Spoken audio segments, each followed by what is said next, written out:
heard a lot of interesting things today. And it's funny because when we talk with so-called experts, we keep telling ourselves the same things. The engagement of the management, things should be done correctly, and so on. But at the end, when you go and see what companies actually do, you find something that keep you without words. Ransomware is just a classic example of a problem that is related more than to bad security implementation. It's related to bad management, IT management, implementation. Most of the victims of ransomware suffer because they don't have correct backup system in place, which is scary. So we keep investing in cybersecurity. Welcome. Thank you. But we were wondering, are we spending those things in the correct way? Do we know how to design a budget for cybersecurity? Do we know what is a cybersecurity budget? It seems easy when we say, okay, cybersecurity budget is my firewall, cybersecurity budget is my IDS. Is that cybersecurity budget that we are looking at? So, the first point that I would like we to talk about is what is a security budget? How we do a security budget? Exactly. So it's a really important question, I would say, for companies today. Just to give you some numbers and ideas, the cybersecurity spending will increase to 170,000 billions by 2020. In Singapore, it's 10% of the IT government budget today. And in 2016, there has been a raise of 24% for companies. So today, the cybersecurity budget is something that is increasing for every single company. However, the importance is to understand is, like Antonio said, is not only about a firewall. In order to make sure that you have the right budget, you need to understand your risks, and then you decide towards the risks how much you would like to spend in order to mitigate the risks. So it's not about 10%. Usually it's between 8 to 10% of the IT budget, but it's not only a number. It needs to be aligned with your environment and your industry. That's an interesting point, because when I see IT budget and when I see security budget, usually I start making myself a question. Why I have to care about protecting Windows XP or Windows 95 inside this organization? This is not a security cost, protect my network from that object. That should be an IT cost. Obsolescence of our IT system usually is a cost that is turned on security, but that does not make sense. We cannot have a good security if we have, sorry for the expression, crappy design systems. And if you have crappy IT management, we cannot have a solid and sound security systems. And to understand what is security and what is good management, I want to make an example that maybe everyone is familiar with. RAID system for the disks. Are RAID system a security object or are a normal IT spending? It's funny because nowadays we consider RAID system a normal IT spending, not as a security measure. When the system RAID was implemented, it was a security system. So sometimes we tend to shift some cost to security just because we want to lower the IT budget. This way, the IT managers say, okay, it's not my fault. You cut the security budget, and then we find the problem with ransomware because we don't know how to do backups. This is quite an important point that every IT manager should realize. They cannot play that way. So the question will be, what is security, where we have to invest? What are the challenge? Well, there are, is this on? No. Hello? I can speak loud if you'd like. There we go. So, yes, I want to outline 4 different types of challenges that are very common and that I've seen throughout the years. Now, the first challenge is just trying to convince those who are your financial officers or the other executives that you're going to get a return on investment. That's always the first thing in organizations that they ask, well, what kind of return on investment are we going to get on cybersecurity that we're spending on? You have to be sure to explain to them that cybersecurity is not something that's going to be a revenue path, at least unless you're going to start sending out ransomware. You need to make sure that you let them understand that cybersecurity investment is to help not only meet compliance and avoid fines and penalties, but also to prevent bad things from happening. It is much less expensive to prevent bad things from happening than it is to clean up a mess after you've had a cybersecurity incident. So that's a big challenge that is common among many different organizations. Another challenge has to do with where cybersecurity responsibility lies within an organization. And I've been done work for many organizations where cybersecurity lies within the IT area. And I think that's a very bad idea, especially when it comes to budgeting. Because oftentimes if there is a decision to be made about, well, we need to get a new system or we need to do an upgrade, but gosh, we here in the network area or the applications area, we don't have any more budget left. Well, the executives say, here's an idea. We have a lot of money left in the cybersecurity budget. And since cybersecurity doesn't give us a return on investment, let's take that money from them. What could be the harm of doing that? We'll just have our personnel work a little bit of overtime so they can do things more manually. So losing your budget to IT when other types of projects come up is a huge challenge. One of the things to help prevent this is if you put information security and cybersecurity responsibility outside of the IT area itself and have them to report to someone independently. If you have the IT folks managing cybersecurity directly, oftentimes cybersecurity cannot be as effective because there is an inherent conflict of interest there. Also, this is something very common. I don't know how common it may be in Asia, but in the United States, it's very interesting in large corporations especially. When you're given a certain amount of budget for cybersecurity during the year, if you get to the end of that year and you haven't actually spent all of your money, they're not going to give you that much money again for the following year. They'll say, well, you didn't use all of your budget that we gave you this past year, so you must not need that much for cybersecurity.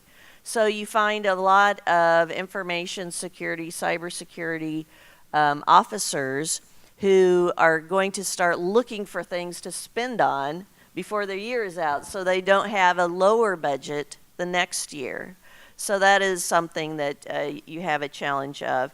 And then one more challenge, and this is one that is very interesting because oftentimes executives, if you've done a good job with cybersecurity, you've used your budget very wisely, you've prevented incidents, you've prevented breaches, the executives will say, well, how many breaches did we have this year? And you can say, oh, well, we didn't have any. Well, we don't need any more spending on cybersecurity, do we? Because we aren't having any breaches anymore, and we don't have incidents. So that's where the lack of understanding in executives comes into play, which is a big challenge. You know, if you're doing a good job with cybersecurity, it's because you had that budget invested wisely. That's interesting. The point is, it's interesting because that means that we have to understand what we should consider when we make the security budget. And that means that we should be able to make an analysis, make an evaluation, and then justify those expenses. But you know, this is not so easy, and usually, IT managers are not prepared to do this kind of job. Because when we talk about cybersecurity, there are a lot of things that comes out. People management, which is not something that an IT manager is in charge of, as an example. And the tools that we can work with cybersecurity sometimes are financial, like an insurance, just to take an example. That is another thing that is not familiar with an IT manager. So building this kind of budgets require knowledge and competence that goes beyond the IT manager area, the IT area in general. And once again, that reinforced the message that cybersecurity should be managed at the highest level of the company. But not all the company do the same, and not all the company have the same perception. There are big differences between the various environments. So definitely for companies, there might be sometimes challenges with the board of directors to understand actually this spending around cybersecurity, especially for two reasons. The first is a lack of awareness. Sometimes board directors have some generation gaps, especially in I had these examples here in Asia where basically the company will be out there for 30 years and they are not as used as the generation Y that we call them now to all the smartphones and connected devices and IoT cloud. So this is unfamiliar for them. That makes it for any IT manager very hard to explain why he needs all this additional costs to spend in the coming year. Here, there's one only solution is to provide more awareness for them. The other challenge, I would say, when it comes to board of directors is basically talking revenue. Of course, any business wouldn't exist without generating revenue, so it is an important part of it. So here is what are the assets that are highly profitable for the business as a first question and how they are protected. This is how actually one of the good questions to try to answer when an IT person would have a discussion with the board. Another point would be what are the high value information that we need to protect. We talked about financial corporates. Indeed, if you are dealing with the financial information, with customers in the financial industry, your more valuable assets might be, for example, the customer credit card numbers or financial information in general. So you need to protect as much as possible these assets, and this is how you will board the board of directors and explain to them why you need this kind of cybersecurity budget. And to follow up with that as well, you mentioned the differences between the different industries also. So what I've seen over the years and have often read about too are the fact that there are some industries that do a better job with cybersecurity funding simply because of the length of time for which they've had a lot of regulators looking over their shoulders. You'll find banks and financial organizations often have an easier job with getting cybersecurity funding because they have a lot of regulators who for decades have been saying you need to make sure you're protecting your customers' investments and money and so on. So their challenges are not the same as I see on the other end of the spectrum, which are the startups and also the mobile app type of organizations. Startups, mobile app organizations, and so on, there's basically no regulation for them, at least not directly right now. And also, when you have a startup, what's their focus? We want to get a product out there and we want to start making money now. So we're going to have our product, we're going to build it, it's going to work great, and we'll worry about security later. You know, that's something we can tack on at another time. So they're certainly not doing security by design, and they're certainly not thinking about how much time or money to invest in cybersecurity. And then somewhere in the middle of the spectrum of budgeting are the small to mid-sized organizations who simply don't have enough revenue to pay for a full-time cybersecurity expert, but they still need the help, and so they still need to find that cybersecurity budget somewhere.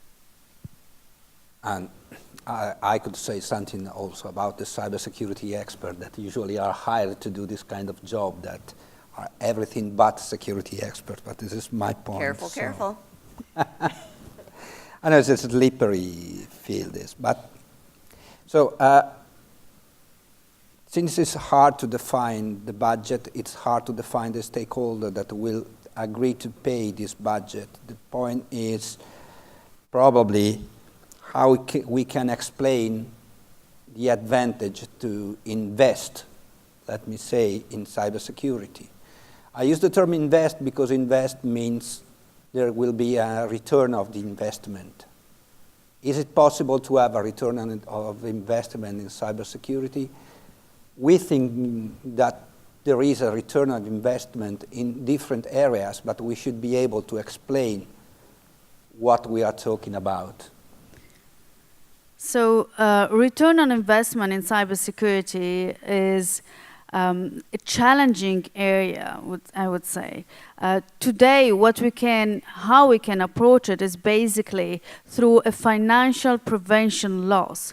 So when we are talking about return on investment, let's say if you invest $10 per year to avoid the loss of 100, and you present this scenario to the board, then it will make sense. It will make more sense. So what is important is to define how much loss actually might occur through a breach or through a cyber attack, and then see if the investment over the year is less than the financial loss caused. Well, and then I would also say when you're looking for where to invest perhaps a very little amount of budget into cybersecurity, look at where you're going to get the biggest bang for your buck. And I would say that the weakest link in any cybersecurity program is your wetware, which is your humans. So definitely invest the time. It doesn't have to take a lot of money, but make sure you invest the time to give good training to your employees, and give them not just once a year. Come on, give them training, 10, 15-minute training sessions at least once a quarter, and also give them ongoing awareness reminders and communications, because most of your incidents and breaches are at the core caused by lack of awareness. Then from a technical standpoint, I would say look at what you have available within your systems you already have with regard to encryption. Encryption is not used nearly enough, and in too many breaches, the data simply was not encrypted. So if you start using encryption and use that which came with your systems anyway, it's not going to cost, in most cases, additional funds. Use that encryption. Also, make use of your logging. Too many organizations do not have a good logging program to see who's getting access to personal information, so you cannot investigate when a breach occurs to see where that incident started through your logs. Also, use anti-malware. My goodness, I still see organizations who have turned it off. They turned off their anti-malware. Why did they do that? Well, it's because it slows us down. Exactly. And I would say just two more things quick. Make your backups and make them more often than once a quarter. You need to have very up-to-date backups. So when ransomware comes, you can say, go fly a kite. I'm going to replace all of my files with my backups, so I'm not going to pay you a single penny. And then increase your authentication. Too many organizations have really, as you termed earlier, really crappy authentication. So they use really bad passwords. Come on, have your folks trained so that they know that they need to use a complex password that cannot be easily guessed, and use two-factor authentication whenever possible. Those would be the 6 areas I would say would cut down dramatically on the number of incidents and breaches in organizations.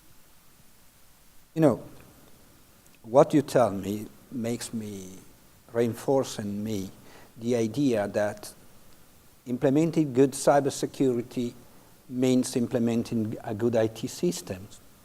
So probably what is still not understood in most of the companies is that implementing cybersecurity has a pay down direct on the efficiency and the quality of our IT system and our process. The example of backup is a classic example. Investing in backup system to avoid the problem of the ransomware, which, by the way, is a really good application of encryption. So we did not applicate encryption in our companies, but the hackers say, okay, we will help you. We will help you protect your data. We will encrypt that. We should be glad for that.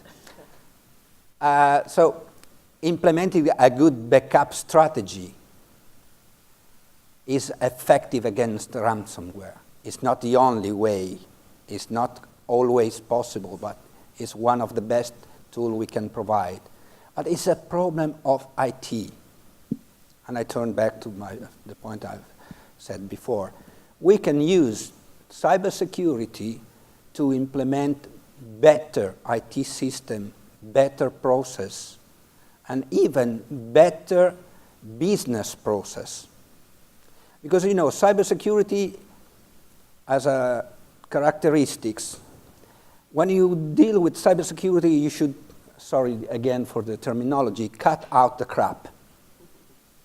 Cybersecurity is something that is strictly related to result, measures, and controls. This is cybersecurity. So a cybersecurity guy usually is not so, okay, we can do that, but you know, I don't care. No, the cybersecurity guys care and want to measure and want the anti-malware system up and running because he knows that that can be dangerous. But if you look at the commercial offer nowadays, most of the anti-malware system offer also tools to optimize your computer, to make it running faster.